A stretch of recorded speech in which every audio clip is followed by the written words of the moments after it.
Hello everyone, and welcome back to the channel. Owen talks about sports and movies. Thank you for checking out today's video. I always appreciate the support. Now let's get into it. Like I said on Instagram the other day, I am 100% convinced that Warner Brothers has no idea what they're doing with the DC property. So today's video is going to be the first in a series called DCEU Reimagined, and today is going to be the origins of the universe through the first Justice League movie. And I'm just going to go through, tell you what I would do step by step and everything like that. But make sure you leave your thoughts on this idea down below. What would you change? What would you do? Do you like what I'm doing? Do you not like what I'm doing? All that good stuff. Just be civil and let's get into it. And I hope you guys enjoy. So the number one thing I want out of this is I want the DC Trinity, the big three, to be the focal points of this franchise. I want every decision they make to impact obviously their lives and everyone else's in the entire universe. I want it to be a really big thing when they appear or they're in a movie or, anything like that. I want it to be a big time event.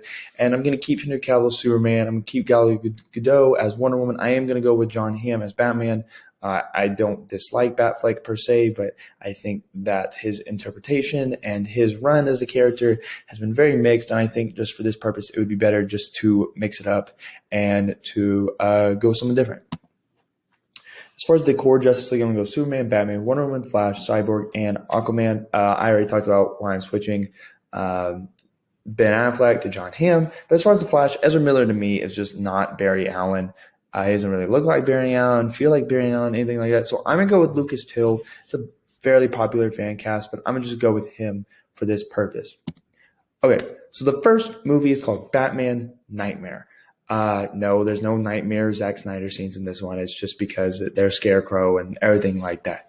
But anyways, so this Batman in this universe is a very grizzled, he's a veteran fighter in Gotham, but at this point in time, he's going through a very particular rough patch. Especially when it comes to dealing with the Joker. At this point, Jason Todd was just killed by the Joker, his second Robin.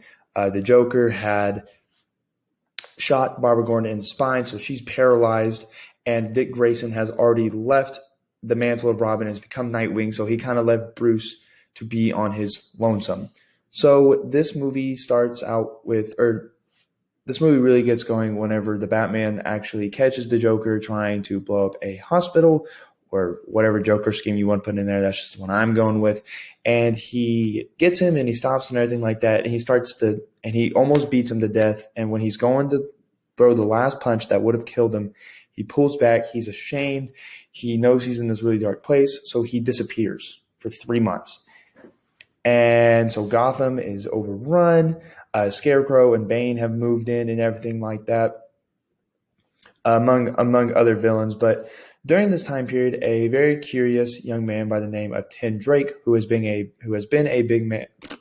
big fan of Batman and Robin over their entire runtime, is curious to why Batman has disappeared. And so Tim Drake, the great detective that he is, actually ends up deducing Batman's and Dick Grayson's identities and everything like that. So he finds them and he tries to convince Bruce to let him become the next Robin because he's a big fan and he really wants to be Robin because he feels like he'd help. Initially, Bruce is very hesitant. He pushes Tim Drake away. He doesn't want another Robin. He doesn't want anyone else to get hurt on his watch and everything like that. But eventually Tim Tim convinces him to give him a try and everything like that. And so Batman asked Dick Grayson to come back, train Tim a little bit. You throw in your whole training montage and everything like that. And then that's when Batman and Tim Drake team up to take on Scarecrow and Bane. So it's Scarecrow who's trying to break Batman's mind because he's in this really fragile place. And we have Bane who's more the physical threat in this movie. And they're working together for whatever reason. And so you got Scarecrow, who's this mental threat, and Batman, and Bane, who's this physical threat. And it's a great dichotomy, I think, because the Bat is in a really fragile place right now.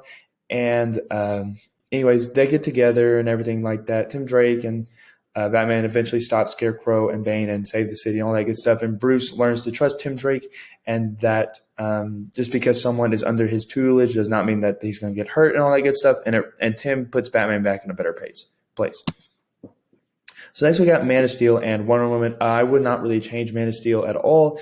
Rework the death scene of Pa Kent and have Lex Luthor kind of be the one behind, or be the one kind of pulling the strings of bringing Zod to Earth, however you want to do that. Wonder Woman, I absolutely love the Wonder Woman movie. The only thing I would change is at the end, you don't throw Ares into there at all. He's not even in this movie at all. Just kind of make it harder. Just kind of make the Germans like a bigger challenge and everything like that. And I think that that movie, the end, is even better than it already is.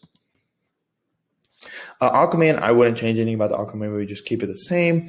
And then with the Flash, have it explore the origin of Barry getting his powers, and then fighting, and then learning how to become the Flash and get better at his powers and stuff like that. And the main bad guy is Reverse Flash, and eventually Barry becomes good enough with his powers that he's able to stop the Reverse Flash from going back in time and killing Barry, so that he'd never exist, and all that good stuff, or however you want to work the Flash, or however you want to work in Reverse Flash. I really don't have a concrete idea for like very specifics for all of this stuff, but just kind of general through ideas. And then finally, they all come together in the first Justice League movie. This is where basically it's just Snyder's Justice League movie, except obviously Superman's alive the entire time, but Batman and Wonder Woman go on a recruiting spree to recruit Superman and Flash and Cyborg. And this is basically Cyborg's origin story, just like it is in Snyder Cut. And Steppenwolf's the bad guy. And the Mother Box is basically all the big plot points of Snyder Cut is basically this Justice League movie. It sets up Darkseid, which comes in later, and all that good stuff. But in this movie, I want like the big three to like really establish themselves as the leaders of the Justice League. It's definitively their team. They're in charge, no doubt, everything like that. I want it to be shown that Bruce and Clark become really close over the course of this movie, and that Clark and Diana also become super close over the course of this movie and everything like that. And yeah, but like I said, Steppenwolf unites all the Mother Boxes, and just basically just Snyder Cut, rework some things, but they all team up at the end and everything like that. And of course, there's some infighting, just like there is in any team up movie. But I think you get what I'm trying to say, hopefully. So that's just the first video. Make sure you leave your thoughts in the comments below. Did you like that? Did you like what I'm going? Do you have any suggestions, anything like that? I hope you enjoyed it. This is only the first part of many. Thank you for watching. Have a great day.